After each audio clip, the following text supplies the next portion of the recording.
Hi, welcome to the Sifu Mimi Chan Show. Thanks for joining the conversation.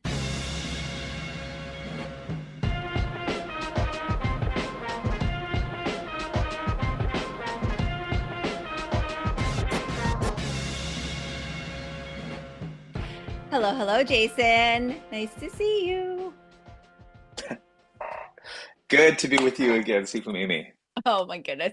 This is our fourth podcast together, and I'm super psyched because I've since now like got to hang out with you in person multiple times. That's right. You could say the podcast really brought us back together and helped us build our friendship. Yes, absolutely, absolutely. Yes, of course, like we had met before and you would be in a Wallem family, but I mean this has like been really cool because now we've actually gotten to do events together as well as have some family and just personal time. It's been absolutely amazing and I adore you and I'm so grateful you're joining me for the AAPI Heritage Month kickoff. Because I could think of Yes. no one better to educate everyone on all the things, being that you are just killing it on your social media. And I am so grateful because I know there's a bunch of textbooks and things and wonderful books that I have read, but there's so many more out there, but it's just tough to kind of get the time to sit and get through. And you literally in like a minute basically just are dropping so much knowledge. So I appreciate them because it allows me to continue to learn. So thank you so much for that. Yeah, no, I am super happy. Like obviously I do music, but really the message has always been exactly what you and Make Us Visible Florida have been fighting for. So it makes a lot of sense. And I'm glad to be back with you.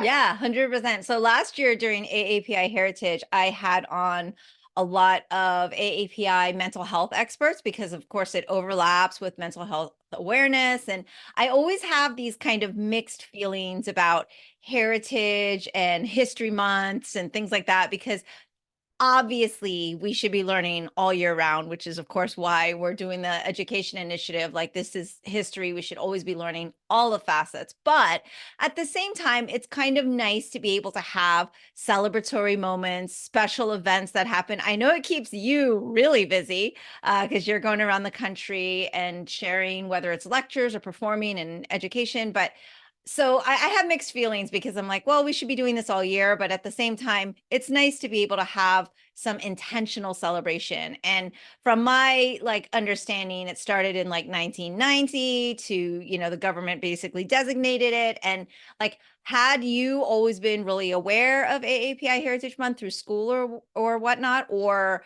has this been something like over time that because of your activism, like you're very, very involved in?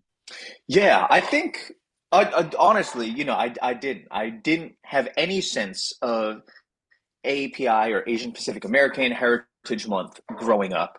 I do think part of it is we got we got kind of a crap month, right? Because it's towards the end of the school year. And so growing up, right, usually a lot of these things, Women's History Month, Black History Month, as you say, really every week, every month should be Women's History Month, Black History Month, Asian Pacific American Heritage Month. That's not quite how our schools work. Most of it is, frankly, men's and white history month, and we get what we do. And in particular, for AAPI communities, we get May, which there is some significance to it. I believe it's the anniversary of when Filipino American sailors first landed at Morro Bay. So there's some meaning to it, but what it winds up functionally doing is, universities end their school year end of April. A lot of high schools, middle schools, they're winding down in May.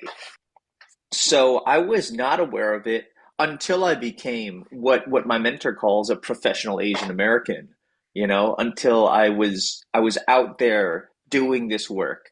And then you realize, oh, there's the events are Lunar New Year and and in May.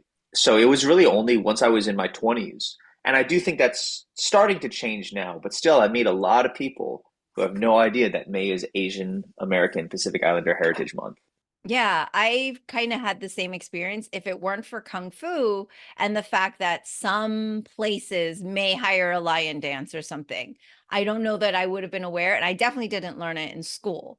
Because, like you said, that last month of May ends up being test periods and all that too. So, like, the focus is very much like preparing you to test, which is a lot of school, right? It's just preparing you to learn how to take tests. But uh, which we could go on a whole rant about that because I know you're very, very educated and your mom and everybody like so yeah, I'm aware like there's a lot of deficits here in our learning. But I was actually curious because since I was a youngster, there's been so many different ways to describe Asian American and Pacific Islander and Native Hawaiian, and then we have like AA and HPI. Like there's so many different acronyms, and I always feel like, wow, what right when I'm starting to learn, there's more to learn, and I'm trying to understand everyone's identity to ensure that no one gets left out. And I always feel like, what's the quote unquote right one? And there's no right or wrong in terms of like if you're trying to be inclusive, but I always feel like, man, just when I thought I had it, now there's another letter that I'm missing, or I need to drop one. And it's just like, oh, it's really frustrating. And I think that might also be part of the problem, right? Like it doesn't make it accessible and easy for everyone to just go, okay, well, this is what it is. Like Hispanic Heritage and Black History Month have kind of that advantage where it's so encompassing and it's easy to make it define. Whereas because Asian Americans are such a huge, I mean, how many countries are represented? It's just it's hard to define, right? Like because you communicate so much with the public in different places around the US. And I would imagine in certain spaces, they're like, you should use this or you should use that. Like how do you help people understand and clarify that better? Yeah, I mean, so I do think there are actually similarities in, let's say, Black or Hispanic communities, right? Okay. So, for one, right, the thing that I think is most akin to it in the Black community is the difference between, descendants of slaves versus more recent African immigrants, Right. right? And so I think, frankly, actually, the fact that Blackness is considered more monolithic than Asian American Pacific Islander identity is somewhat of a misnomer. Yeah. It's somewhat of a Okay. misconception because I've heard this argued actually by Black folks, colleagues in grad school, when they Yeah. said there's actually an issue with talking about Blackness, which is that Black culture starts to become painted in broad strokes, when in Right. reality, right? Like Gullah Geechee heritage is very different from, let's say like the Deep South Mm-hmm. versus the urban South Right. versus, Right. New England versus Chicago. And so I point that out to point out that really, whenever we're talking about these coalitional groups, there is this is what I said last week at a lecture in New York. We're not the same. And that's never been the point of a racial identity, right? Mm-hmm. The point of a racial identity, the point of unity and solidarity has never been to say, hey, forget all the ways we're different. Let's just talk about the things that we have in common. That's never the point, right? The point of creating a unified group to fight battles together and to have shared common causes is always to say, hey, we're actually really different, but Mm-hmm. here are some ways we can care for each other. And so I think that goes into this conversation around, is it Asian American? Is it API? Is it APIDA? Is it ANAPISI? Is it Yes. Yeah. ANHPI? I have heard and used all four of those in the last week. I, Right? And I think and this is what I said last week. I said when I say Asian American, I mean Asian American. When I say Asian American and Pacific Islander, or if I call out Desi Americans, right, South Asians, I try to do so intentionally, right? In the okay. same way that, if you see somebody on the street and you're just like, how do you describe this person? I have no clue who this person is. So I'm just going to, like, I'm going to try to get as close as I can. I'm going to say, hey, that guy over there. I don't know if that's a guy. It might be a lady. It might be a boy. I remember when I was a kid, I was well spoken, but I had a high pitched voice. And people would call me ma'am on the phone. And I'd be like, oh, I'm not a ma'am, but whatever. We're all trying. And I think what's important for us is it's honestly, I don't care what words or acronyms we use. What I Yes. care is that we're informed, right? If you forget to call out Native Hawaiian experiences, that's just what it is. But are you informed about, the illegal annexation of Hawaii by, a group of 13 American and European settlers? Or do you have no clue what's going on in Hawaii? Because you can Mhm. say AA and HPI, but if you don't understand the Hawaiian sovereignty movement, the land back movement in Hawaii, their continued struggles with settlers and tourism and plantations and wealthy, continental Americans buying up land in Hawaii and taking away water from the folks who need it. If we don't understand all these things, it doesn't matter if we say AANHPI. And so that for me, the way I try to approach it, and Lord knows I don't always do well with this, but the way I try to approach these convos is, what are we really talking about here? Instead Mhm. of virtue signaling and getting all the words right and getting all the acronyms right, I'd rather learn and listen as to why people have these identities more than try to jump to the end, jump to the finish line and Mhm. say, hey, I'm using all the right words, I'm using the right phrases to refer to this group of people, so I must be in solidarity when maybe I haven't lifted a finger to do anything for their causes. Yeah, that's actually really refreshing to hear because it allows us to kind of take a step back, like you said, from the virtue signaling and making sure, or even feeling so self-conscious about it, right? Because I always, I always go, oh man, I'm just like in a different generation than a lot of the kids I teach, for example, right? Or even a lot of the teens and the school students that we were working with through Make Us Visible Florida and doing the education, and you're just trying to guide them in the best way you can. And like you said, I think that's the key. It's if you're going to use specific terminology, understand it. And that is exactly why, and this is a bit of a tangent, but exactly why we were kind of like, okay, American and Pacific Islanders, what went into our legislative law specifically, because that's kind of what represented our coalition. We did have Pacific Islanders, we did have Asian Americans, and it was like to add on and to be, to try to represent something that we didn't really have a lot of information or knowledge on, or even historical context on, to be able to go, hey, we're ready to educate everyone on these things that we don't know. Not that we're excluding the other, histories or that portion of Asian American history, but like it was like very much like that's how our coalition operates. It's however the community that's working feels comfortable with. And I think you articulated it so well because it's not to be exclusive, but it's more to be true to what we feel we understand and who we are at the moment, right? And it's and it's ever evolving.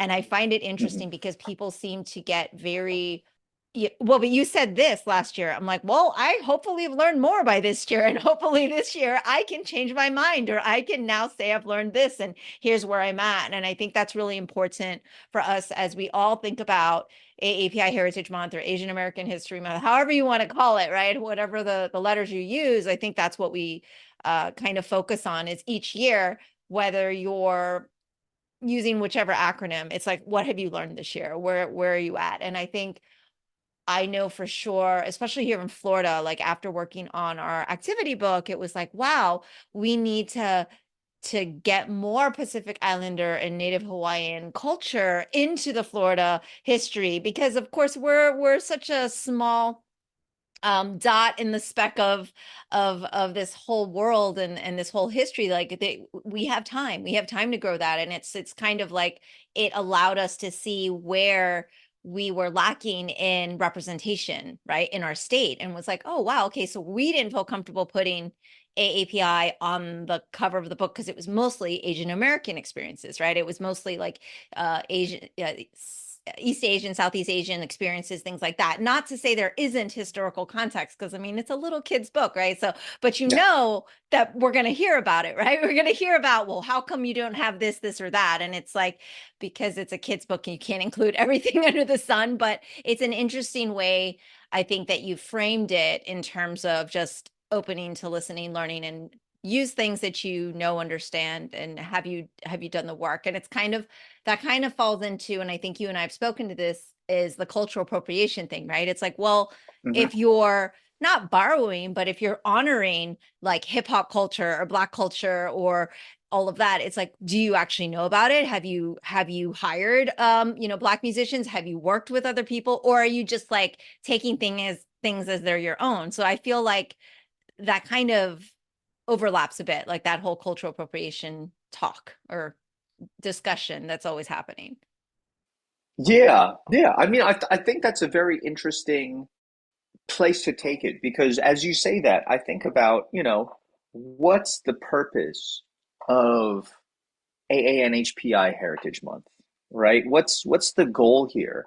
And I think, frankly, there's a couple different versions of it, right? There's a version of it that is, frankly, assimilative, and there's a version of it that is, I don't want to say the wrong word for you here because I know you're in Florida, but I'll just describe it like this. There's a version of ANHPI Heritage Month that pats America on the back for having Asians and Pacific Islanders here. And then there's a version of it that asks the question, why are we here? Why are we sometimes not visible? Why are we sometimes rendered invisible? And how does America act instead of assuming that America has lived into its values?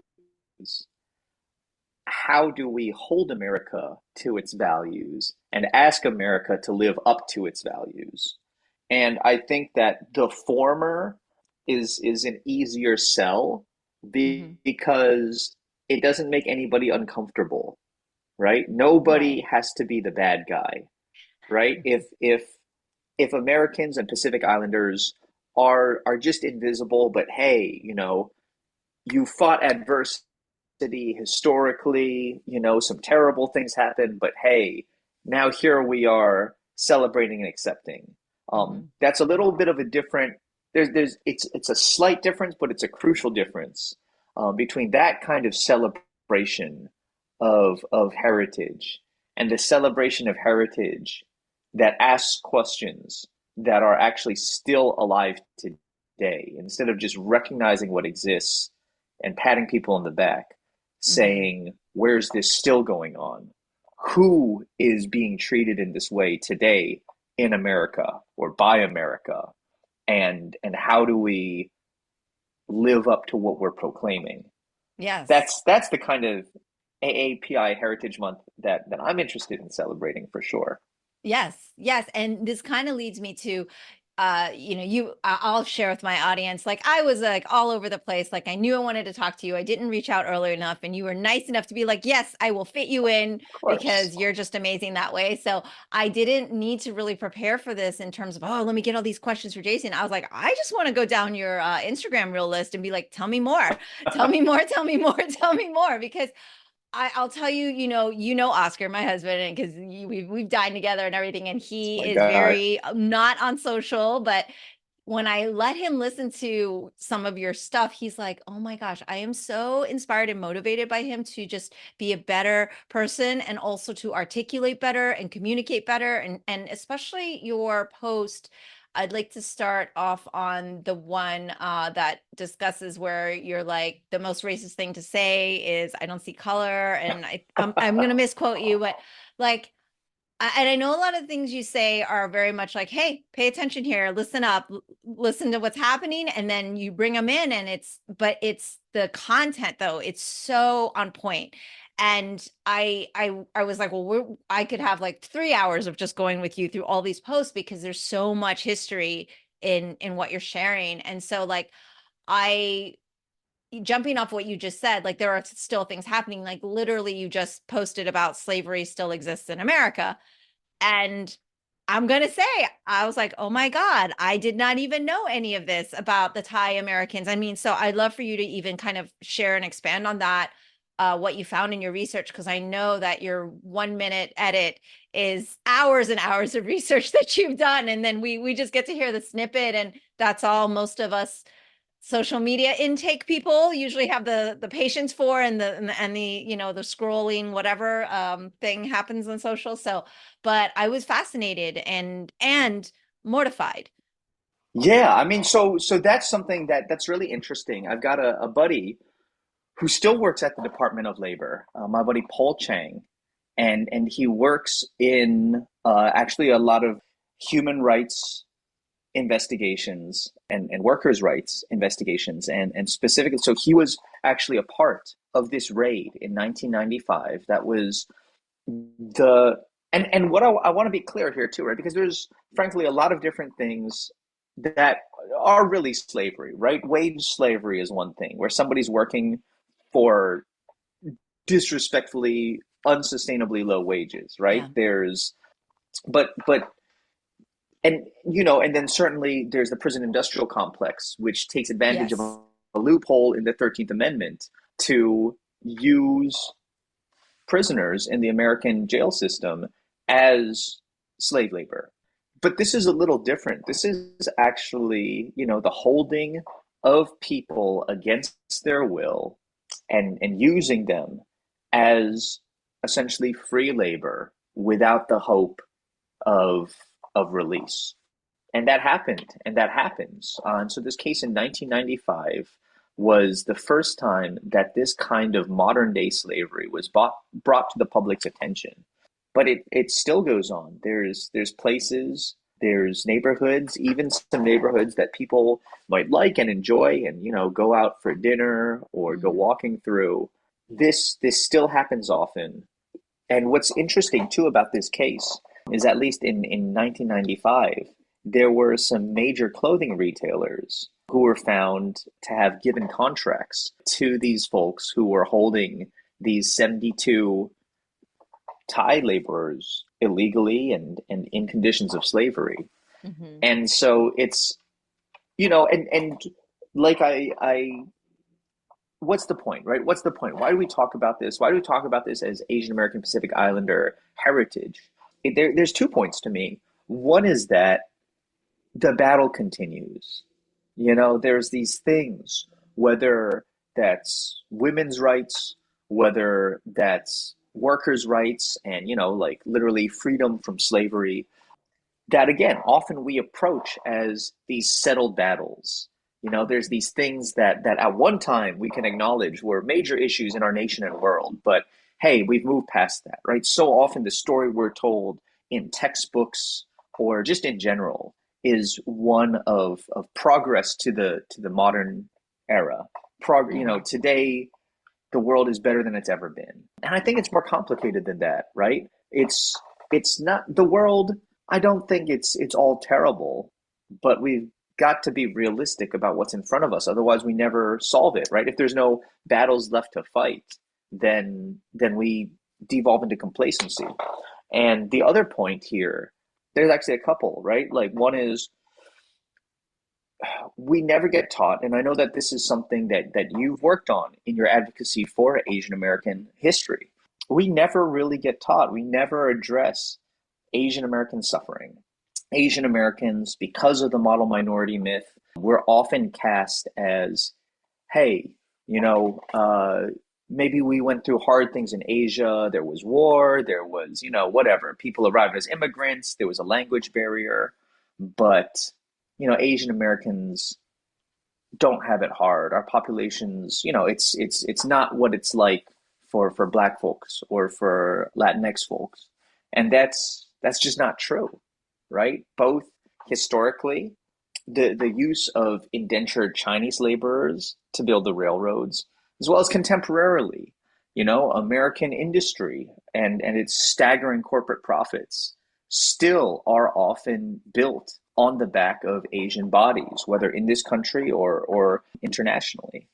And so I think part of sharing things, stories like these, are to point out the reality of Asian American belonging, which is, again, not just a belonging in the sense of like, hey, we can become citizens. Hey, look at this successful person who bred the best orange out there. It's Asian Americans belong also in this nation in Yeah. the sense of the burdens and the scars of this nation's greed and expansion involve us. And that's a different kind of belonging, right? It's one thing to belong when everyone's happy and celebrating. It's another thing to belong when everybody's hurting and and scared and recovering from trauma. And I think the point is that Asian Americans and Pacific Islanders don't just belong in this sense of everyone's happy. We also belong in the sense of we have bled and we have died and we have undergone pain and trauma in this country. And I think that's important to point out as well. Yeah, especially because I think a lot of people lately, since the pandemic, think, oh, this is new, right? Yep. Anti-Asian hate crimes or anti-Asian sentiment is new, and you just have to flip through any of the proper history books or any of the amazing resources out there that will share so many stories from the 80s to the 1800s to the, it's been going on. And I think that's where there's this misconception. Oh, it's just been the last 3 years, because otherwise, the docile, like you said, the model minority myth, the Asian Americans are successful and hardworking, et cetera, and how damaging that is. But what I also wanted to hear you kind of share more about, because I know you've researched it a lot more than I have in terms of the solidarity and that intersectionality. And I've often been really excited by the fact that here in Florida, because yes, it's Florida where everything's totally fucked up, but especially with education, every other week there's a banned book. And the thing is that there was this fight for Asian American history to be in the same listing as the other histories. And it's like, guess what? The great news is now we get to fight with everybody. Now we are all pulling together because our histories are so intertwined. And I feel like there's this concept of some zero, like, oh no, it's them or us or whatever. And that's the model minority myth too, where they're trying to pit us against one another. And we're super excited now because we're actually having a voice to be able to advocate alongside, African American history and Hispanic heritage and women's contribution. Like now I feel like there's a voice that we can actually help one another, and that is not new either. And a lot of people seem to think that, oh, this is a new thing, as Asian Americans being advocates or speaking out. And granted, uh you have to like go through the history books and look, right? You have to look for these things, but they're there, and there's so much solidarity. And I'd love for you to share. I know you have several posts on that, on some of the ones that you feel like people just miss and don't get to hear about. Yeah, I think that there's yeah, I absolutely agree. And I would further say that the issue is that it isn't in the history books. The issue is that it's in Right. history, but Yes. it's not in the history books, Right. right? And And then and like more like that's biographies yeah, and yeah. book outside books, not ones we get in school, by no means. Yes. Agree. Yeah, and I know that that's the fight that we're fighting, right? Is like they say, right? Whoever controls history gets to be the victor, right? Whoever writes the books gets to be the hero in them. Yeah. Um, and that's yeah. So certainly, I don't want to over romanticize it, right? Right. It's not like everyone was getting along, Oh, right. kumbaya, radical, and ready to fight the power. Like there Definitely were not. tensions, Yes. but I do think that the wool has really been pulled over a lot of people's eyes to think that we talk often as though people in the 1960s and 70s and 1800s, as though people were dumb. Mm. And that was simply not what it was. You look back and you really, frankly, had the same dynamics that you have today. You have dynamics of, some people were just trying to assimilate into wealthy society, which meant white society. and they were happy to step on other people's backs in order to get there. And then you had other people who said that's not the way up. That's never going to really result in our freedom. That's just going to result in always having to play into the system that exists. And those people found other people whom that system was hurting, and they joined together. You look at, in Florida, one of my favorite stories is the creation of Seminole communities, right? And these communities were created by black folks, black folks and natives who built these incredible multiracial communities that were able to connect with one another, to live outside the colonial establishments, outside the cities and the townships that were governed by, colonial patriarchal rules, and instead create these multicultural, multiracial, multipolar settlements. That's the kind of thing that I look at. So that's literally from the 1700s, when you had, black folks were being brought over as slaves. They would escape. And where could they go in this nation? They weren't going to get on a boat and go back to Africa. So where they went instead was to native folks. So as much as America has been a history of oppression and exploitation, America also has been a history of the people in the danger zone, finding each other and finding ways to support each other. And that's certainly true of Asians as well as anyone else. If you look at, the Black Panther Party, they were in many ways inspired by revolutionary struggles across the world in their projects. And a lot of folks these days don't really know what the Black Panther Party was about. They think the Black Panther Party, they think of images of people arming themselves to protect their neighborhoods. That was certainly a part of it. But Yeah. a lot of what the Black Panther Party did was they established schools to teach youth something other than, white supremacist history Mm-hmm. and culture. Yeah. They established free food, free meals for people in communities, medicine. All these things were parts of the Black Panther Party's platform, and why they were received so strongly by their communities. And so much of that was actually inspired by contemporary Asian revolutionary movements of the time. Yeah. So I think that that's so important to point out, because what I hear a lot from folks who are well intentioned, but they don't know history, is they say, we never had each other's backs. No one was ever looking out for us. You never looked out for us, or you always took from us. You always, and I'll be real, and this is what makes me very sad, is that I hear versions of those accusations going in every direction, going in Right. every direction. I hear Asian folks saying that about Black communities. Mm-hmm. We were unwelcomed, you stole from us, blah, blah, blah. I hear Black communities saying the same thing about Asian communities. I hear Latinx, like there's been this really great brainwashing effort that takes all of our communities and points our fingers at each other instead of pointing at the system that places us in this place. And I think that's why we've got to understand history. If we understand history in context, we understand why, after, the Great Migration out of the American South, why Black communities were redlined, that were redlined and unable to purchase homes, literally Mm-hmm. not allowed to find a home in this nation.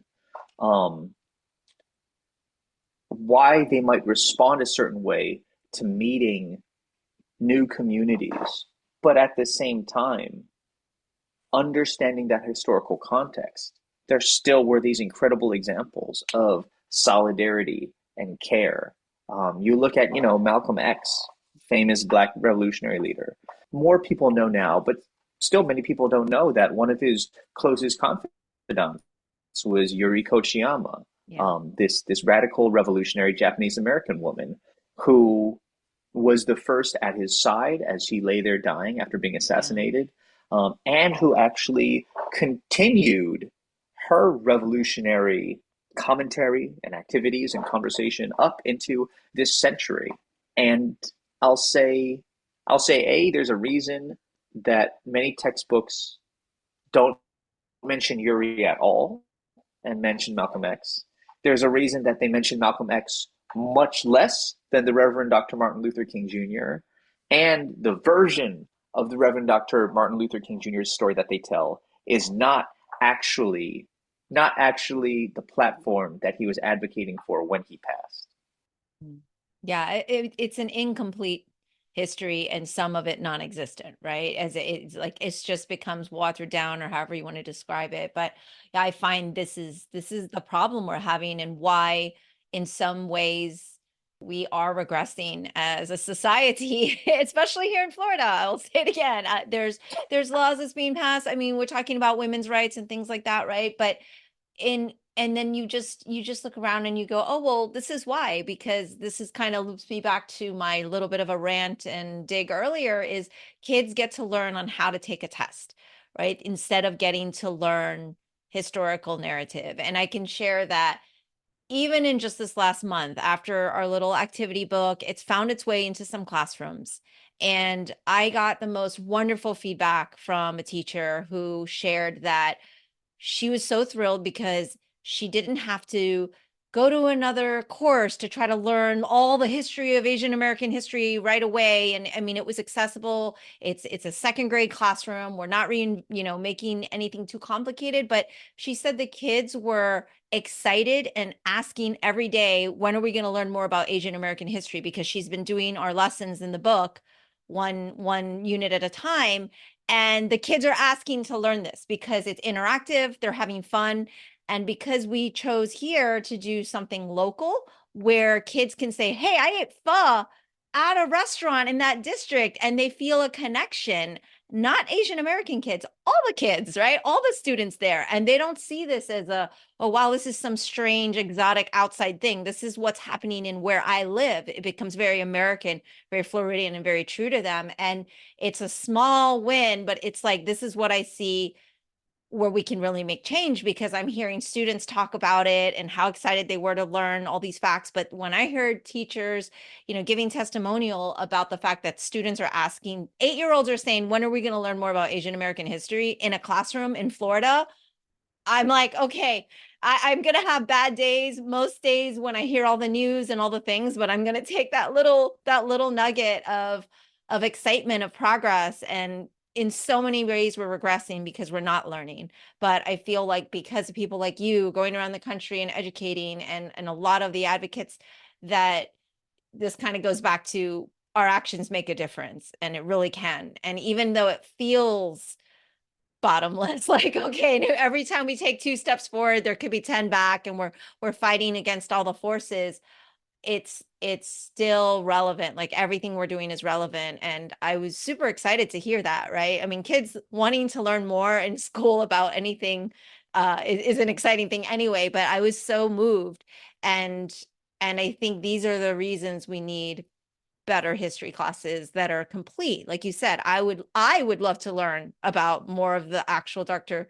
Martin Luther King's narrative and more about Malcolm X. I only learned about Yuri like in the last 3, 4 ever since the pandemic, to be honest. The very Mm-hmm. first vigil I went to from the Atlanta spa shooting, we were Mm-hmm. going through and researching, and then we pulled a quote from her, and that's when I learned. I mean, I was in my 40s. It's just super embarrassing, right? And these are the things that also bring us together, because then it gives us talking points. It gives us uh some reason to say, hey, look, this is history that's happened, and then we can kind of get on the same page with, instead of fighting, right? And so yeah, it's fascinating. And I wish I had more hours and more days in the week to just take in information, because there's so much of it out there that we didn't get to learn. And I'm hoping this next generation will get to learn about more complete history for all the histories, because, even on your your post. I was very excited. I did learn about some of the things like the farmer rights with the Filipinos and the Mexican farmers. I was like, yes, I knew that, right? And so I go through your post, and I get very excited over things that I've heard of. One of the ones that actually, when I started this whole journey, was the birthright citizenship that like floored me. That floored me. The Wong Kim arc versus the US, like that, when I started to get involved in this initiative and dig into Asian American history and learn, like when I learned that it was the Chinese American and his story and why now that's a law for like all Americans, I was like, wow, that would have made a huge difference had I seen that growing up in school. I wouldn't have felt the way I felt. And I hope that changes for others too. And I think, like you said, you didn't get to learn anything, and especially Lunar New Year, right? In school, like you still didn't really learn anything about history. It was just like, here's the moon, like here's the celebration, here's what they do. It had nothing to do with, it's not even really very enriching in the way that it's presented, at least for us here, really, like we barely, I don't think I got to cover it in elementary at all. I was at a Catholic school though too, so they weren't really celebrating like, oh, let's do all the cultures. Like we got to learn a lot about Catholic holidays. Yeah. Well, no, I mean, I think, and that's what's also so great about this month is that it's not culture, it's heritage, Hmm. right? And a lot of people don't understand the difference because culture, yeah, Chinese culture is great. Korean culture is great, but we're not talking about that this month.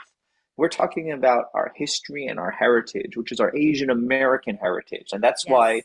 you know, I remember, like definitely, the number one known named Asian American that people know is Bruce Lee, which not taking anything away from him, but he's the one person people can point to as an Asian American.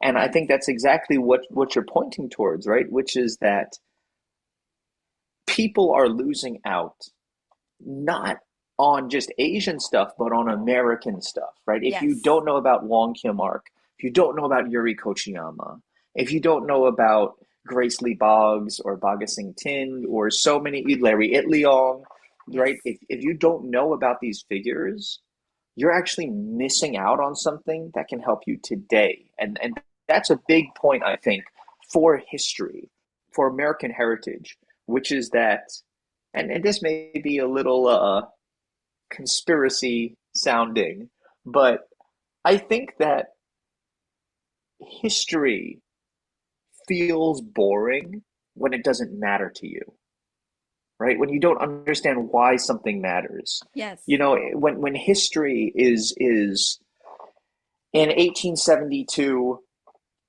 this guy got elected president. In 1943, this act was passed, and that changed this part of American law. Who cares? But if we're talking about a history that matters, we're talking about, hey, Wong Kim Ark, this Chinese guy, he went in front of the Supreme Court, and that's why people born in America are American today, right? If we talk about Larry Itliong and Cesar Chavez and Dolores Huerta, and we say what they did Yes. with the great worker strikes in California in the Central Valley, that led directly to people today who work in agriculture being able to fight for fair treatment, to not Hmm. be slaves, to Yeah. not be treated however by the companies. Now all of a sudden history becomes alive. But then people also start asking some really awkward questions. And again, history is a battlefield. This is what I said at my lecture last Thursday. I said, history is not the backdrop, it's the battlefield. And I think that we have so often grown accustomed to thinking of history as this, stuff that happened a long time ago with people that weren't really like us. What's important is here and now. And if that's how we understand history, how can we not disregard it? How can we not Mhm. think, hey, stuff happened, I guess, but It didn't. I don't think it matters to me. So now is the most important time of any time.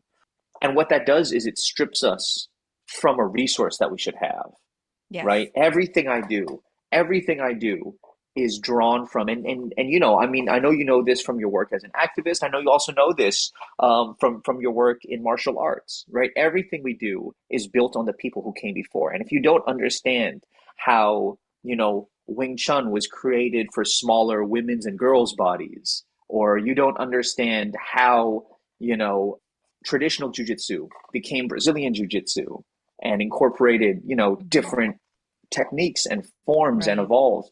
If you don't understand history, you don't understand the moves that you're making today Yeah. and how to adapt them to whatever happens tomorrow.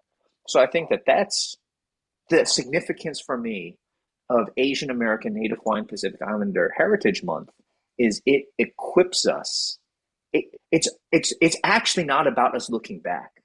It's about us being able to look forward, being able to take something forward with us that is the foundation for the fights that we're having today and tomorrow. Well said. Thank you so much. I don't want to take up more of your time because that's actually perfect way to end the podcast. You're so articulate in everything that you share. And like I said, I could literally go on every post and go, tell me more, but I know our listeners will do just that. And Jason sharing those posts by no means is just, hey, everything is that you need to know has been in this minute and a half. He's encouraging you to continue that learning, right? There's so many resources and he often lists them and everything. So I feel like people always ask, oh, what should I be doing when this massacre happens or this happens or that? I said, speak to someone, learn something, ask about stories and be informed, because you're right. If we don't know our history, then we can't learn, and we can't learn from the mistakes, but we also can't learn from the successes, right? Like it's not all supposed to be positive, but we do need to recognize that history has some really, really dark moments, but that's how we learn.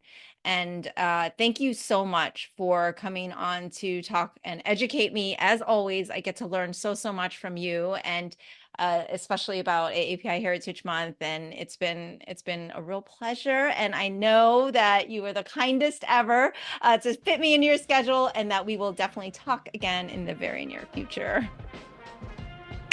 See you soon, Sifu Mimi. Take care, y'all. That's all for today's episode. Thanks for listening to the Sifu Mimi Chan Show. Please subscribe and rate my podcast on your platform of choice and leave a review. You can become a patron of the show at patreon.com/SifuMimiChan to help keep this podcast going. Follow me and interact on social media at Sifu Mimi Chan on Instagram or Facebook.